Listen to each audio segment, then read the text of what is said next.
After a perfect 6 winning picks out of 6 in the round of 16, the Because We Win handicappers are back for the quarterfinals of the European Championship. This is Betting Weekly Extra Time, Euro 2024 edition. You're with Dan Roebuck alongside me, Nigel Seeley and James Easton. We are down to the last 8. Bet Rivers price up the futures winners market like this. England are the favourites, plus 375. Spain, plus 400. Germany, plus 450. Netherlands, plus 800. Portugal out to plus 900. The Swiss 16 to 1. Turkey 33 to 1.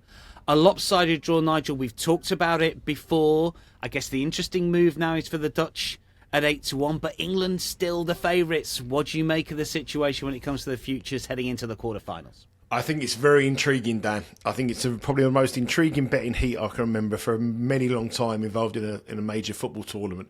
I mean, we're into the last 8 and the favourites are almost 4 to 1. I mean, can you think of a tournament ever in history where it's been that close?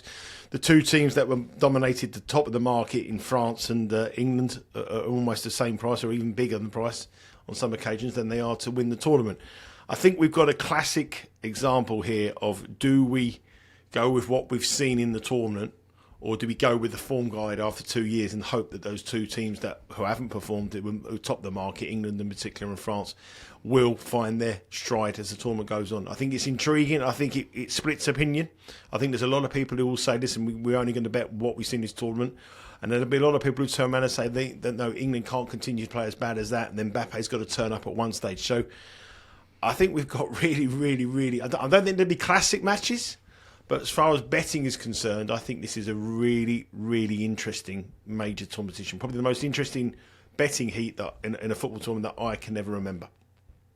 Nigel has hit the nail on the head here, James, hasn't he? Because this is it. This is the odd sort of juxtaposition. This is the anomaly. This is, do you go with what we've just seen, as Nigel said, or do you go with what historically we know what England can do, what France we can do? And we're not going back to the archive here. France were runners-up in the last World Cup. You know, England have been deep in competitions recently and have had fantastic qualification campaigns. Where do you stand with the current futures market, and what you think is the more relevant form?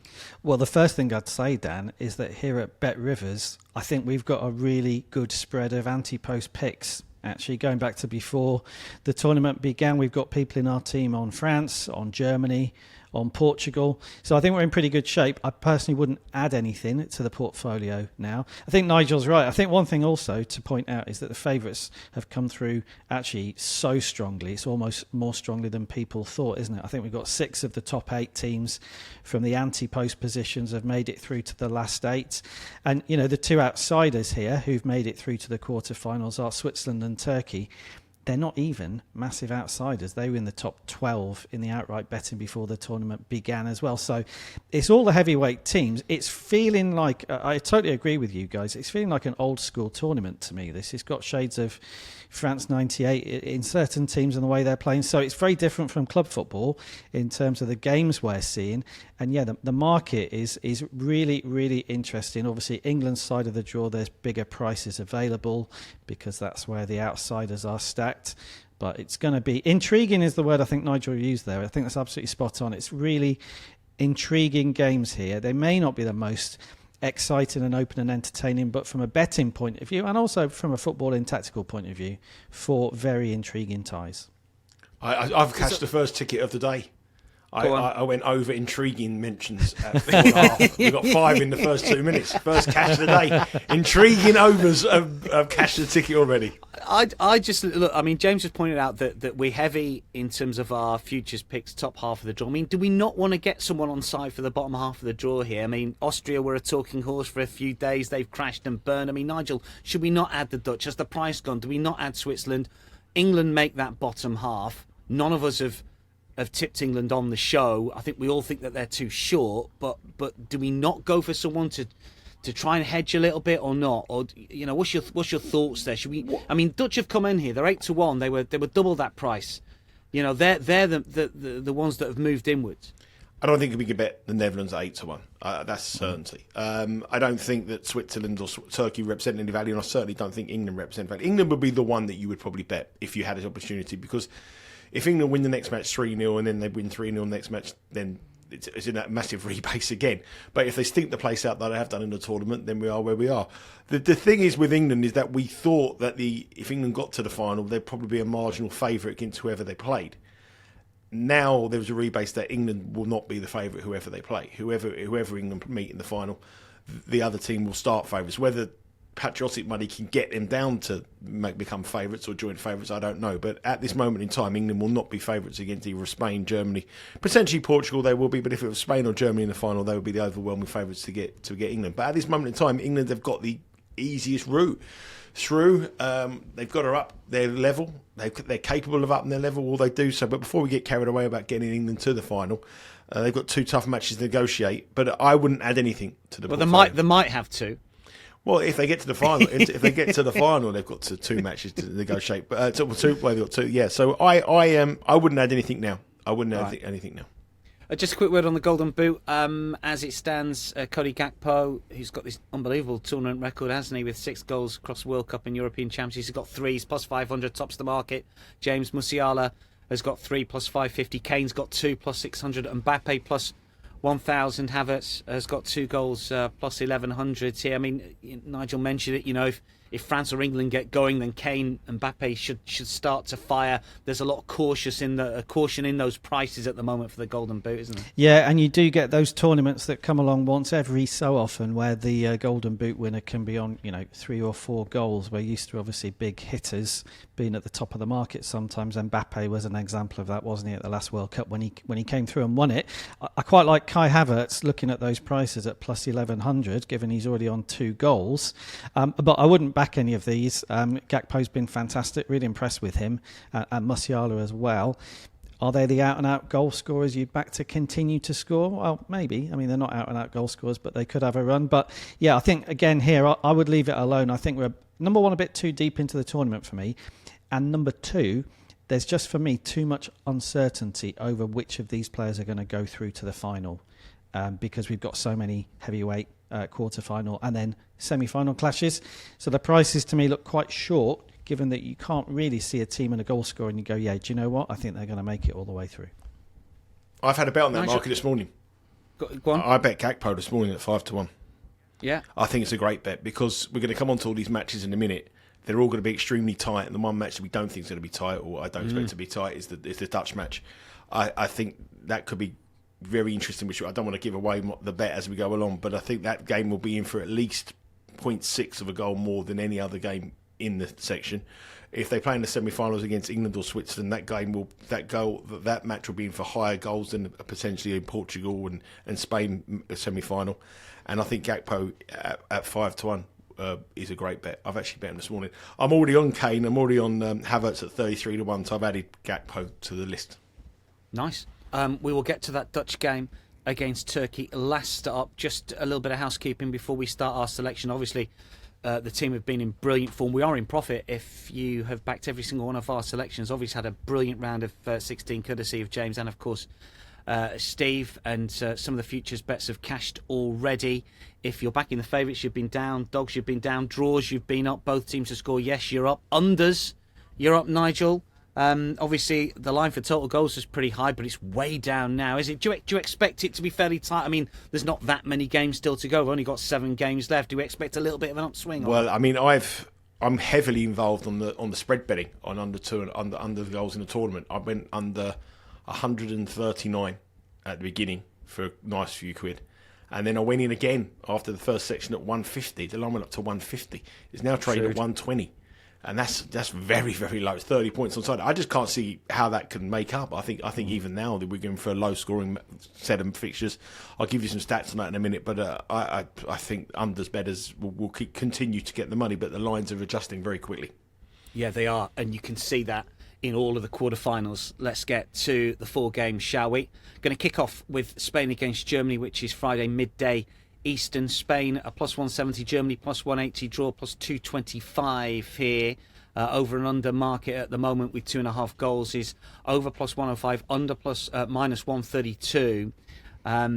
Group A and B winners going head to head. I mean, Nigel, am I over-egging this? Whoever wins this, would they be favourites to win the European Championships, do you think? I think they will be immediately after the match, but if England beat Switzerland, and then England will return to the favourites because England's semi-final group will be passage will be easier. So I think whoever wins this match will be installed favourites for a short period of time, but it depending on the results over the weekend. But yes, I mean this is a huge match, and whoever wins this has got to think they've got a great chance of going all the way.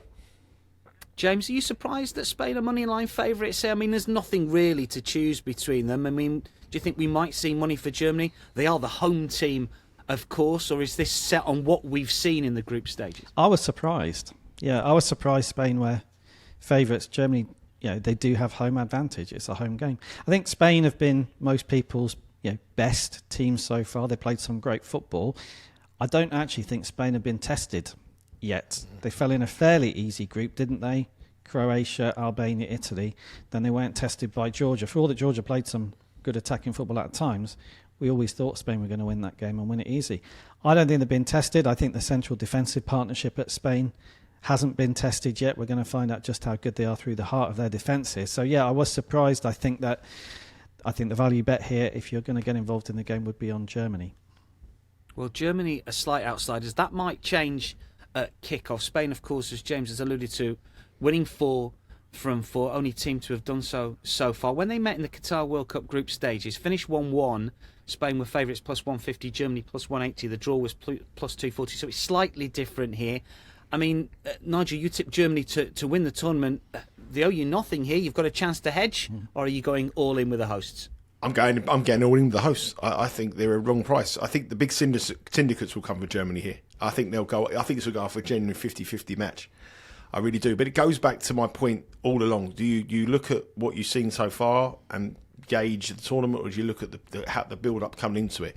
I think the Spanish have been brilliant. I mean, there's no doubt about it. Yamal, Nico Williams have been the start. To me, it's just so entertaining to watch. Rodri's is the talent. Morata, question marks about Morata. Olmo's a great player as well. The guy who scored the 4th goal the other night. But I agree with James. They've played nobody. We looked at that group they were in with Croatia and Italy and thought, well, this is the most difficult group of the tournament. Italy were dreadful. I mean, as an Englishman, I can't really say too much about how bad Italy are, but it's probably the worst Italy side we've seen in years. Croatia are ageing, didn't do anything. So the draw on paper looked a lot more difficult than it actually was, and they were shy. But the one thing I have about this is scepticism of this kind of thing is that the best teams don't necessarily win cups. The best teams win leagues. So when league football comes on, teams who finish the top of the Premier League and the bottom 3 teams, usually they are the worst teams and the best team in the country. When it comes to cup competitions, it doesn't usually happen like that. There's been brilliant teams that have peaked too soon. In the World Cup, going back many years ago, the Brazilian side in the 1982 World Cup were everyone's favourites to win it. They were so exciting. They get to the knockout stages to get beat by Italy. This is that kind of feel about this Spanish side. They're very inexperienced. I think they'll peak in 2 years' time. I worry about them. Home advantage here hasn't been factored in, which I'm really surprised about. I'm absolutely. The reason I bet Germany was because I said it was half a goal favourite to you to be at home. This hasn't been factored in this price whatsoever. And there's a couple of things you've got to remember about quarterfinals in the European Championship. Since the European Championship went to quarterfinals, 40% of the matches have ended in draws, and 21% of those matches have ended in 0-0 draws. So it's a plus 150 chance over all of the European Championship for a quarterfinal for it to be a draw, and it's around about a 4-1 shot that's 5-1 shot that a 0-0 draw. So I mean, there is a 4-1 shot, sorry, a 0-0 draw. So this is the kind of game you're going to get here. Spain will not be allowed to play with the flair and the opposition that they've had. And Georgia went toe to toe with them, which was brilliant for Spain. They looked brilliant on but this is a different match. If you look at the 4 matches that these two sides have played in major tournaments, they played in, like you said, in the World Cup 1-1. They played in the World Cup in 2010. It was 1-0, 1-0, and 1-1. They're big power nations, and these are close affairs. Again, I wouldn't be surprised to be a draw. I wouldn't bet anybody betting this to be put anybody off betting this to be a draw. But I do think the home advantage has to come through at some stage. I do think the bigger experiences with the German players, he can change it up. He can play Havertz and he can bring the big man off from the bench, the Borussia Dortmund guy, is it Füllkrug up front. He can change the whole system up, and I think that is what Spain won't like. They'll be roughed up a little bit here, and they're not going to like this. And I think that young side, Rudiger will be all over Yamal. Nico Williams will get a clunk in the first 5 minutes. And I don't think that the Spanish have got that big game experience just yet. They're a talented side, they're brilliant, and you see the reaction and people will bet them. But I think the home advantage and the extra big game that Germany have will see them through here, and my bet here would be Germany to qualify. So it brings in the draw, goes to penalty shootout. And where do we adjust? See, this is another factor at the moment. At the moment, Spain are slight favourites. When it gets to extra time, when do we adjust with the home advantage that Germany become home favourites? And they will do. If this goes to a penalty shootout, Germany will be favourites to win the penalty shootout above Spain with the home advantage. So I'm going to go for Germany to win this. It's going to be tight. It's going to be nervy. But I do think that inexperienced Spanish side, at this top level, I know you've got players who've won domestic titles and players who've won Champions League, but at an international level, Spain aren't just there at the moment. And although on the eye they've been brilliant, but I'm going to go for Germany, that home advantage, just to edge this. You're exactly right. I was just looking at some of the prices there. To win in extra time, to win on penalties, it's each of two. It's like plus 900. Well, Germany will go favourites if it goes to penalties. But even that's sort of counterintuitive because Spain are the favourites at the moment. So even now, it's sort of factored in that if it does go all the way, then there is just an edge towards Germany. So Germany to qualify for Nigel. We've got a prop bet here for James. This is an intriguing one. James has been knocking in the corners bets left, right and centre. And this is another one. You're going to have to talk us through this one, James. Yeah, I'm going for a corners parlay. So give you the bet very quickly, Dan. It's for Germany to have over 3.5 corners in the game and Spain to have over 3.5 corners in the game. So you need both teams here to get 4 or more corners in the match. And it pays out pretty good odds, actually. It's plus 132 if you put them together in a parlay. So my thinking on this, Dan, is we've got 2 teams here who have so far in the tournament won a lot of corners. If you look at Spain's games, they're averaging 7.25 corners a game, and Germany are averaging 7.75 corners a game. So put that together, you're getting about 7.5 corners a match won by these 2 sides. They're winning them in slightly different ways. Nigel's mentioned there the wing play we've seen from Yamal and Nico Williams. For Spain, very well backed up, I think, as well by Carvajal and Cucurella. I think they'll play that way. I think they'll continue to try and use that as their big weapon. You also get the occasional shot off, of course, from Fabian Ruiz and Rodri in midfield. Germany, who've got that slightly higher corner count, actually, playing a slightly different way, a bit more central, but they've won a lot of corners through just getting into that final third and being dangerous. So I think this is a game where I don't expect the teams to change their style radically. I think sometimes with big sides, when they clash, they might change their style radically. Don't see that happening here. Certainly, I think Spain will be true to what we've seen so far. I don't really see how they can actually play a different way, so I expect them to do a lot of attacking on the wings. And Germany, I think with home advantage, will at some point in the game go for it, whether that's an early onslaught of the type we saw in the last 16 against Denmark when they hit them really hard from the start, or whether it'll maybe come in the second half, I don't know, but I think at some point it will happen. So that's my bet on the game. I think, just to go back to Nigel's point, I tend to agree with him. It might be a little bit more restrained, I think, from both sides than what we've seen so far. Nerves are going to come into play at some point. This is a massive game for both countries. But you've actually got a bit of leeway on this bet as regards what we've seen so far. The corners count can still come down quite a lot on both sides for this to cash. Because as I say, they've both been averaging over 7 corners a game. And with this pick, as long as they get 4 corners each over the 90 minutes, then it's going to cash for you. So there's lots of corners markets out there and corner selections. But I think this is the best one available in terms of both value, with it being a big price, and also I think the way the game will play out. So that's the pick. It's an over 3.5 corners parlay. You need both sides to have over 3.5 corners in the match, and it'll pay out at good odds against price. Yeah, plus 132 or so at the moment. James has got creative with the corners. If you want to play just over 7.5, it's massive minus money. So this is a way to get fewer corners on side for a bigger price. Obviously, Nigel likes Germany to qualify. James, just very quickly, to qualify, who's going to make the semi-finals out of these 2? Germany, definitely. I'd go Germany with the markets as they are. Portugal-France is Friday, 3 p.m. Eastern. Portugal plus 235. France are the favourites, plus 143. The draw plus 200 here. Over and unders. Unders minus 190. This is 2.5 goal line, of course. James, France are the favourites here, but they are still to impress, really, across the European Championship. They did beat Belgium in the round of 16. What have you made of France generally? Do you think that they will kick on? Do you think they will find a bit of rhythm, or are we still going to see this sort of Deschamps ball where the style of football doesn't really matter as long as they win? Well, a couple of things on that, Dan. So the first thing I'd say is I think the difference in terms of the quality of the defence for France and the attack is bigger than we were expecting. They've been far better defensively than they have up front. Their best players really have been William Saliba, Mike Maignan in goal, and also Jules Koundé at right back, who's not one of my favourite players, but he's been terrific in this tournament. He's really grown into this side and been really impressive. So that differential has been really big. They've been so poor in the final third. Certainly in terms of finishing, I think their XG was very good in the group stages between chances created and chances conceded, but they're not converting their chances.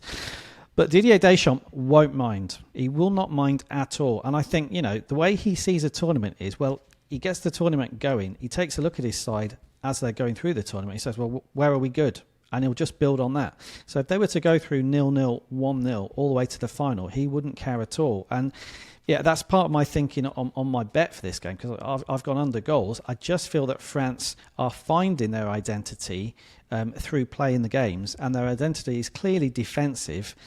And I just think they'll continue to focus on that as their strength. It's very similar, going back a long way here, but it's very similar to the France 1998 side that won the World Cup. Yeah, that was one of the best back fours we've ever really seen in international football when they won the World Cup. But that narrative about the side was only actually written after they won it. Yeah, all the way through up until the final, people weren't that excited by watching France. And we got a similar sort of scenario building here. Deschamps was obviously captain of that side, and now he's the manager. So I think, not being great to watch, missing their chances when they're creating them. But their strength is clearly their back four, and Deschamps being the sort of manager he is, I just think he'll continue to use that as their platform here. Nigel, give us your thoughts on Ronaldo here and what happens with Portugal from a betting point of view, because Ronaldo, everyone is suggesting here, pundits seem to be agreed, that he's thinking the place out a little bit, missed a penalty, but then did take one in the shootout in their round of 16 clash. If he doesn't start, does the money line move?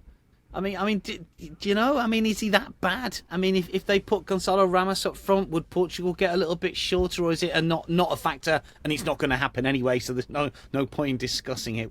What's your thoughts in terms of, would Portugal be shorter even in the outright market if he didn't play? Well, the last World Cup, they rested him, didn't they? I mentioned this in the preview show. They rested him in the last World Cup. I think it was against Switzerland. I was at the match. Yeah. Ramos came on and got three. He got 3 goals, and they won 6-1. And I come away thinking Portugal are going to win the World Cup here. And roll the clock on 2 years later, Ronaldo's still there, and the manager's gone. So that shows you what the risk you got to take with this. I don't think Martinez is that kind of manager that would drop Ronaldo. I don't think he's got big enough cojones to be able to do that. It's a big decision to take him off. I just think he's getting. First thing about Ronaldo is obviously everything is all been about him. He started off the tournament. He set Bruno Fernandes up for that goal, which was very much unlike Ronaldo in the 3-0 win. He passed it through to him. He was clear on goal, and then it's like he's been told everyone, "I've got to score. Give me the ball. Give me the free kick. I've done your bit." And that's how it is, like a kid in the playground. But one thing you've got to say to him, he showed absolute big balls to get up and take that penalty in the penalty shootout, man, and put it away the way he did. Was incredible. Are Portugal a better side without Ronaldo? I think they are. I genuinely think they are, because he's not playing at the top level. You can go over there and Saudi score 50 goals, but come on, I would have scored 25 over there. But 20, 22. But it's like it's non-penalties. Non-penalties. But it's a big bit. It's all good non-penalties. I think the market, if Ronaldo didn't play, would react towards France. I think the market would look at it as a negative, but I think it'd be a positive. Yeah, you're right. But I think they look at it as a negative, but I think it'd be a positive. It's obviously set up for Ronaldo v Mbappe. Both of them aren't playing very well. I'm interested to hear from James. Obviously, James has a lot more connections over in France than I do. But the stick that Gareth Southgate's getting over here compared to, and really, to be honest with you, the French performance haven't been much better than England's performance. Probably slightly worse, I would argue. Yeah. Is he getting a similar kind of stick, or because they win things, they sort of not happy with the performance? Yeah, really good question. He's getting it from the fans. I'd say that the online, not abuse, criticism, and constructive in some cases, I would say is exactly as strong as it is in England. I think he's getting less from the media. If you read L'Équipe, the Sports Daily newspaper, every day, they're questioning a few things.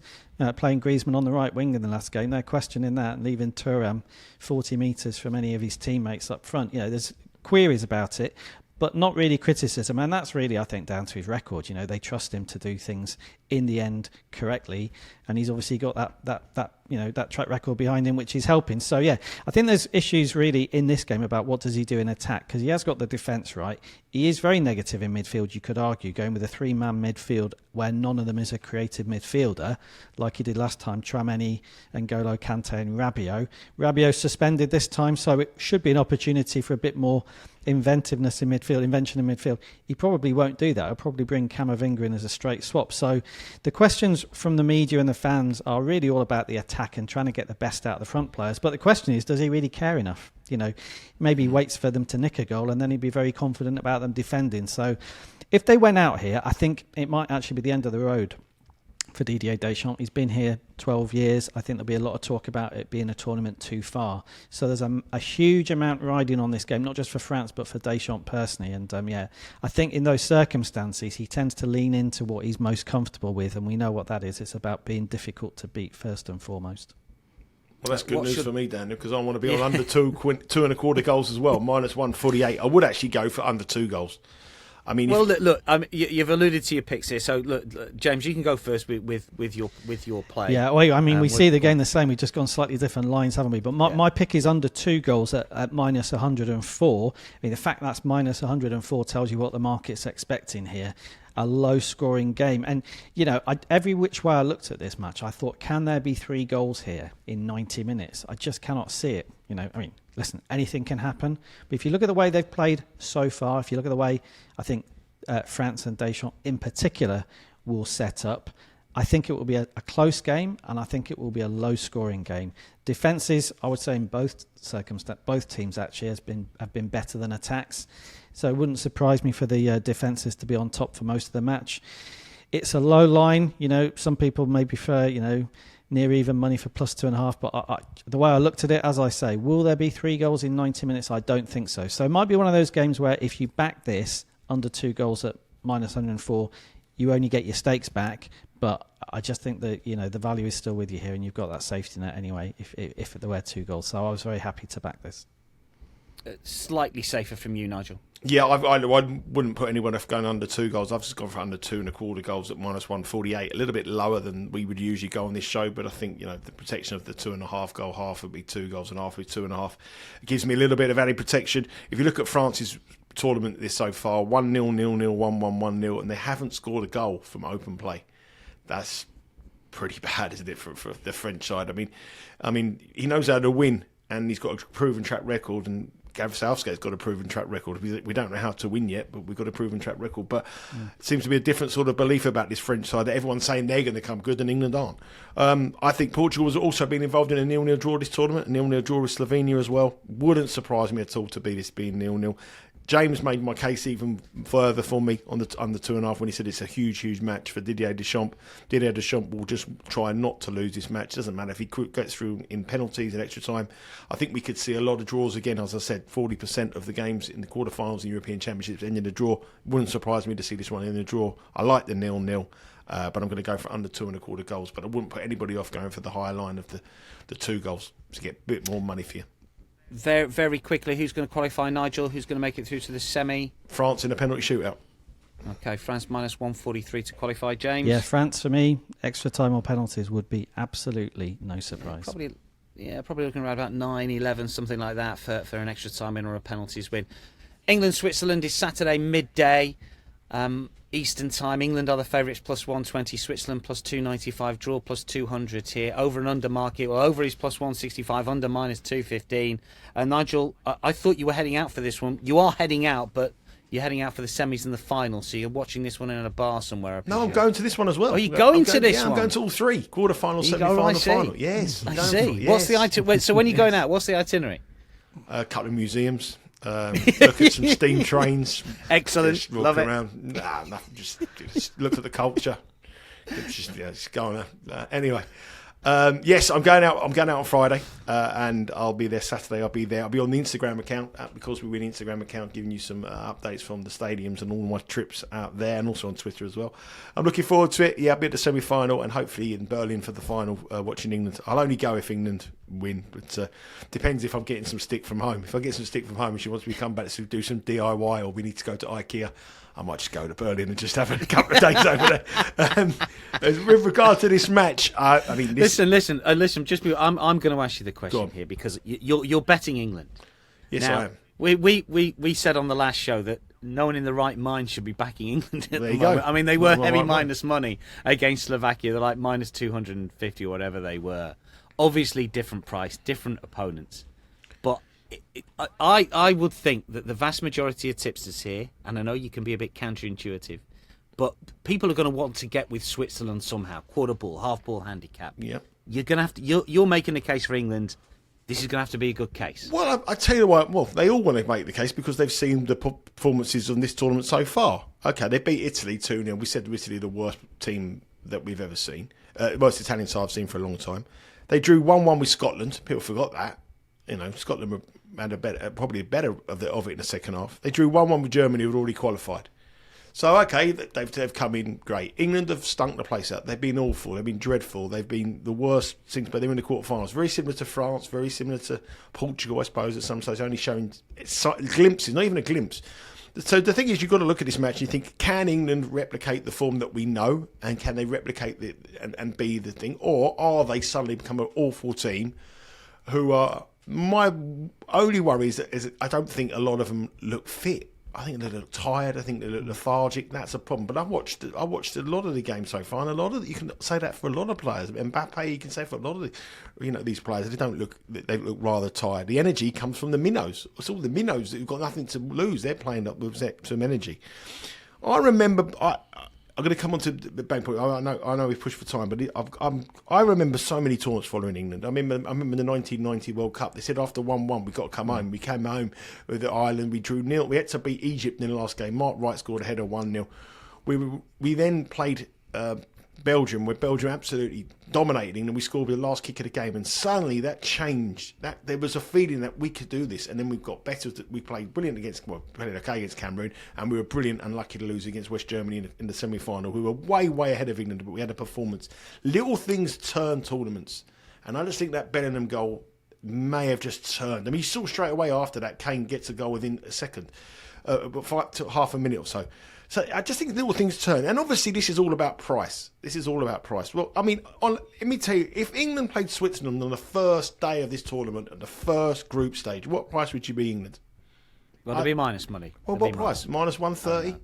Minus 125? Minus 150 maybe? They played in last time they met, they played at Wembley. It was minus 250 for England. When they were in 2019, they went to Switzerland, and it was a long time ago.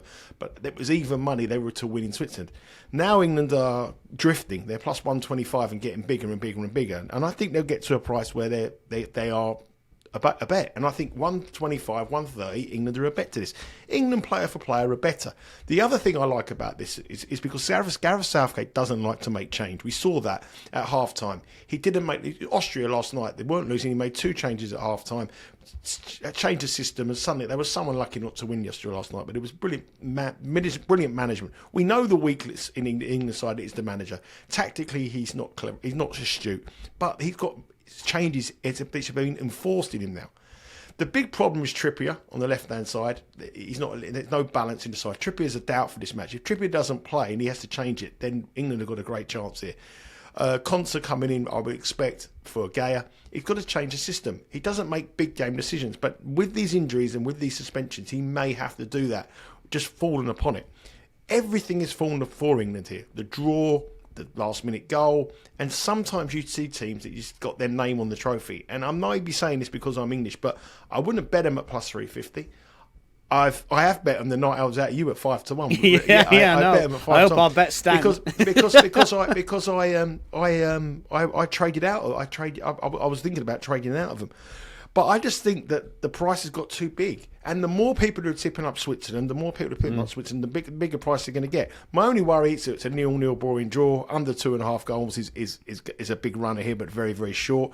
But I just think the price is going to get to the price where England become a wager. That's it. It's purely a value play. If Bellingham, if Bellingham can raise his game by 10% and Harry Kane and can get balls into the box, then they're going to cause anyone in the world problems. And Switzerland just haven't become a side to me, from what I've seen, that have gone from an also-ran team in European football to a contender to win this tournament. They're well organised. They're good. They're hard to beat. But I haven't been as convinced by their performances because what they've played. But England, they're a team that in first gear, England have got 4 more gears to go into, and I just think that they have that. But the tactics and the manager is the only reason why England are plus 130, not the personnel. They've been awful, but I do think they've got other levels to go into.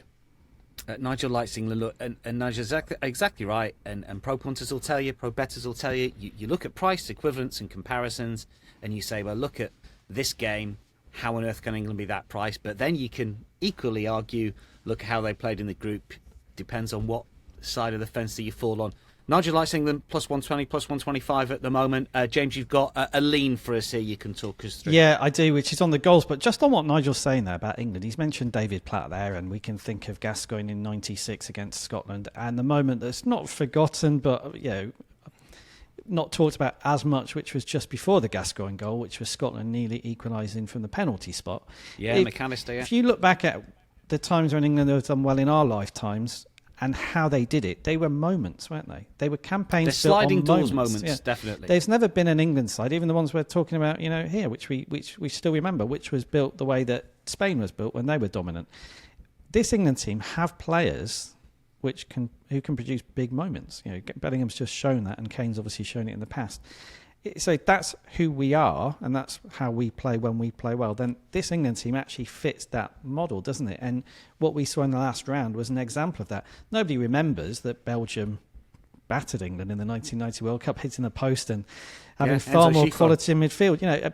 It just gets forgotten. So the narrative about what a team is gets written once we know how far they've got. And that Bellingham moment, it's obviously already been talked about, but it will look different in context if England were to get to the final or even win this tournament. So I think what England are showing here are signs already of being the sort of England team that tends to do well. I think looking at Switzerland, there's not a great deal in the Switzerland team, I think, that poses a particularly big threat to England. They've done really well to get to the quarterfinals.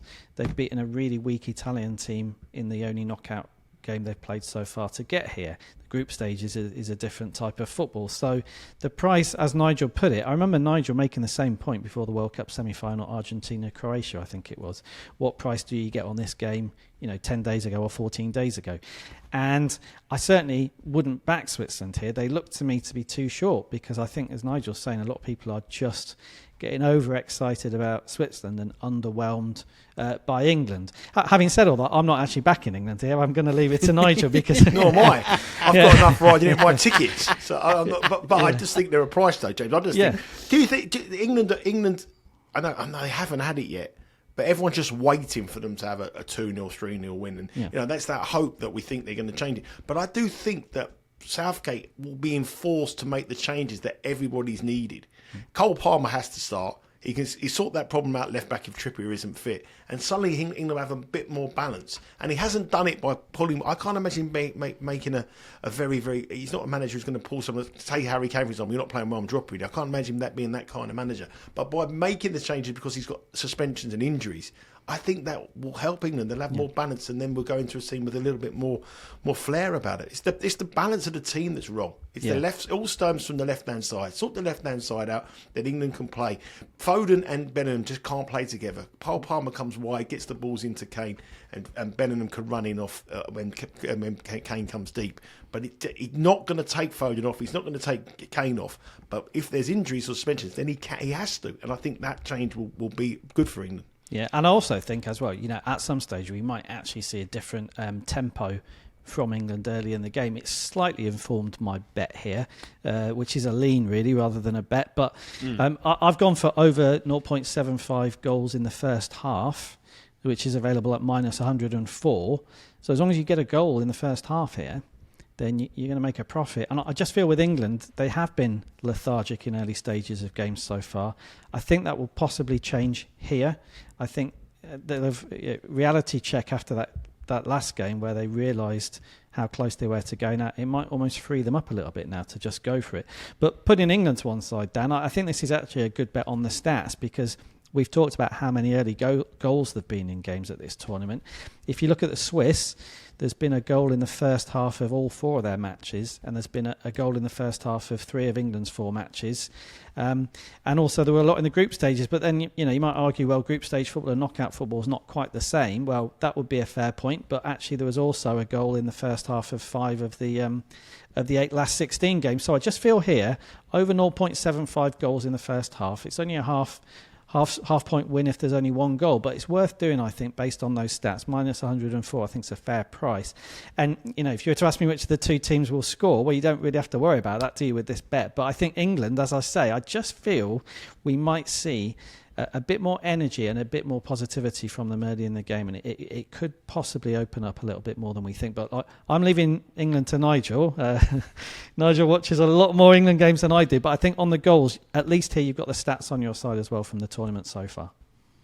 Okay, that's a lean over 3/4 of a goal in the first half, minus 104 from James. But Nigel is all in with England to win on the money line here. England to qualify, minus 177, Switzerland plus 150, where we are overrunning significantly. One more game to preview.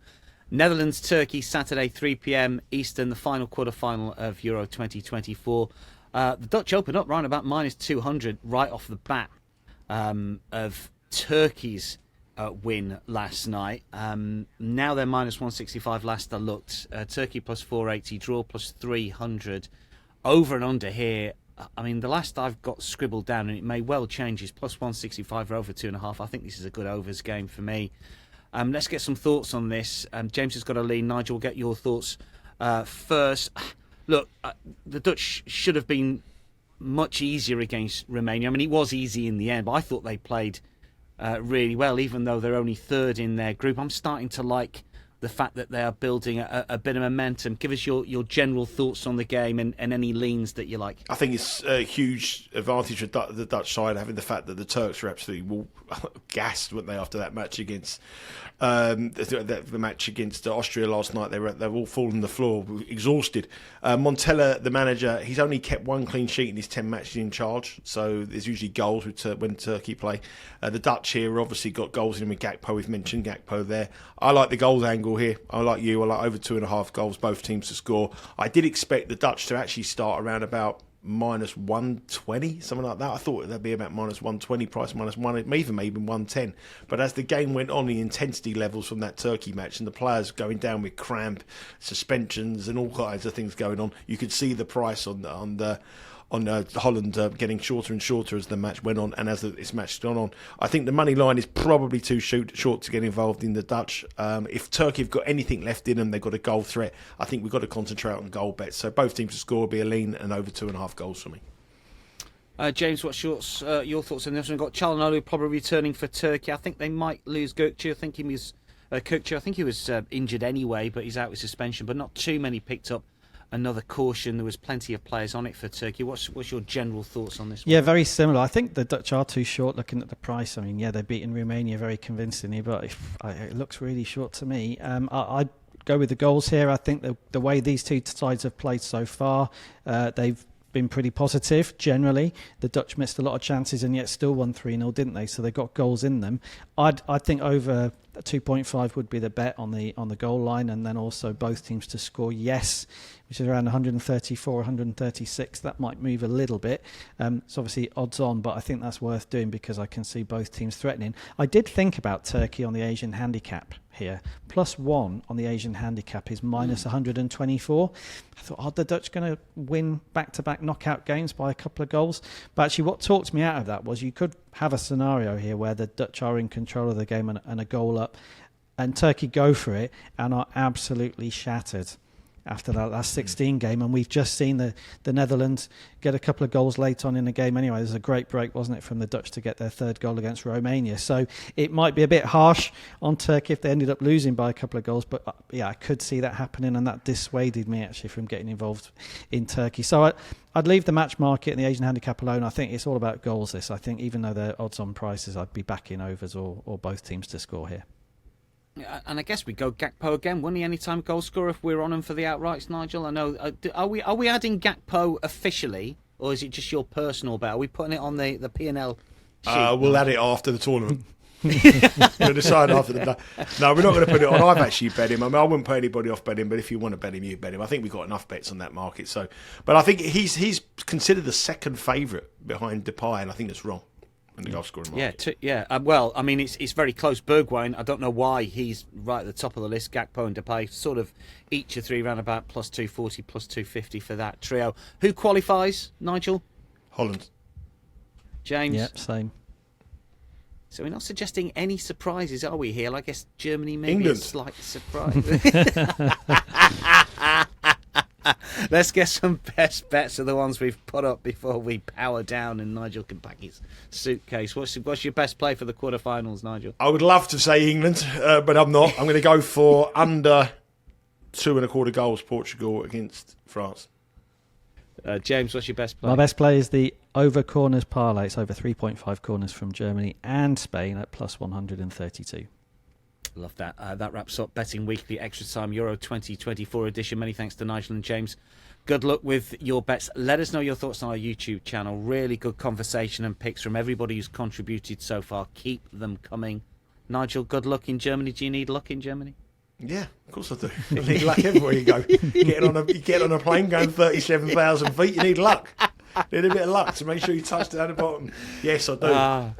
Will be fascinating and entertaining to follow Nigel on Instagram as per usual. From all of us for now, though, it is goodbye. We'll speak ahead of the semis.